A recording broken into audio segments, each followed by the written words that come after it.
Tak timbul isu orang yang pergi kuliah, orang yang solat jaga, orang yang rajin berjemaah, tiba-tiba dengan mak ayah cakapnya tengking-tengking, bentak-bentak, marah-marah, kasar. Ini bukan sifat orang yang beriman.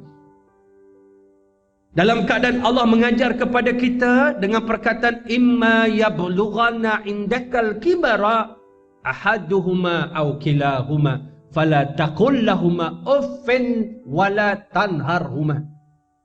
Allah sebut, sekiranya salah seorang atau kedua-duanya ibu bapa kamu yang duduk di bawah jagaan kamu sampai umur tua, kulitnya kedut, mengecut, cakapnya kamu tak faham, cakap kamu dia tak faham, dia pakai pampers, makan dia kamu suap, ketika itu dia balik seperti kamu masa kecil, menyusahkan dia, kamu perlukan perhatian, kamu pakai pampers, kamu sensitif.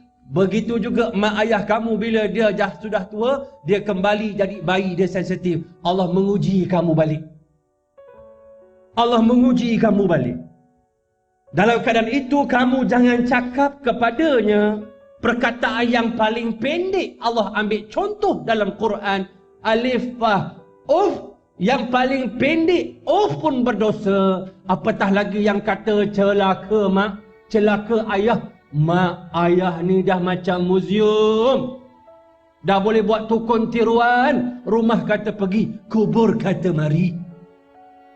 Ketika itu Allah uji kamu dalam keadaan kamu rasa tak selesa.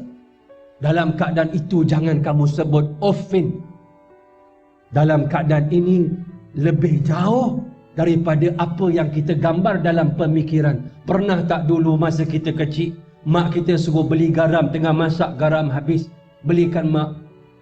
Apa kita jawab? Nantilah mak, balik-balik man. Ayah kan ada, abang ada, akak ada. Bukan satu uf, 499 uf. Dan menyentuh perasaan ibu tersinggung. Benda biasa kita sebut. Satu dengan perkataan. Yang kedua, silent protest. Dalam hati Allah kira dosa.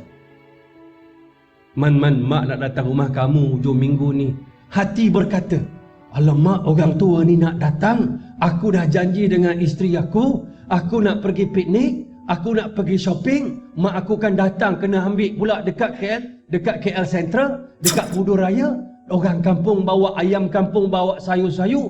Kan nampak pula aku punya pion, aku punya office boy, budak-budak bawah aku CEO. Dia berkata dalam hati, dosa. Ketika itu anak derhaka kalau matinya kemurkaan Allah dalam keadaan dia berdosa. Allahu Akbar. Kadang-kadang sahabat-sahabat, kita ni minta maaf dengan izin orang laki-laki dah. Dapat pula isteri kita ni bekas ratu kebaya, bekas hantu kebaya. Kita pandang mak kita ni macam lipas. Kita pandang bapak kita macam lipas. I tak nak baliklah rumah you raya ni, bukan ada apa, dah jauh pedalaman, aircon tak ada, panas. I bencilah balik rumah you. Dah kita gaji besar, rumah besar, kereta besar, isteri besar. Kita lah pasang aircon rumah mak ayah. Kita pula petikaikan rumah mak bapak kita. Seorang ibu jaga 10 orang anak, pergi luar negeri. Anak 10 orang balik, tak boleh jaga ibu seorang. Dia kata mak bodoh. Sekarang ni siapa yang bodoh? Yang bodoh anak yang tadi, seolahnya so-called educated, so-called orang yang ada pendidikan, civilized, tak boleh jaga ibu seorang. Ibu yang buta huruf boleh hantar anak pergi luar negeri, sampai bawa balik macam-macam, gaji ribu-riban, tetapi memandang ibu dengan pandangan sampah. Hati yang berkata-kata. Itu kita terkadang pada pihak ibu, pada pihak ayah. Minta dengan izin saya sebut, bila kita balik kampung, musim buah-buahan, kita anak pergi sekolah tadika, kita letak satu handphone kat cikgu. Setiap 5 minit kita telefon cikgu. Cikgu, macam mana perkembangan anak saya? Cikgu, macam mana perkembangan anak saya? Cikgu, setiap 5 minit kita telefon cikgu, concern dengan anak kita baru 4 tahun, 5 tahun. 5 minit sekali telefon cikgu. Nak kembang macam mana 5 minit sekali? Tapi mak kat kampung, sebulan sekali payah kita nak telefon. gaji ribu-riban. Orang tua tu kat kampung tunggu je. Anak aku ni bila nak telefon? Bila nak telefon? Saya nak sebut tuan-tuan, adakah perlu kita balik selalu? Baik kalau mampu. Kalau tak boleh, rugikah kita telefon mak kita? Rugi ke jadi miskin ke? Anak kita walaupun jauh fizikal dengan kampung, tapi ajar dia, bagi handphone, cakap dengan opah, rindu opah, cakap dengan Tok Wan, rindu Tok Wan. Orang tua tu rasa kita dengan dia dekat, kita yang bina keluarga kita. Mak saya telefon dia 5 kali sehari.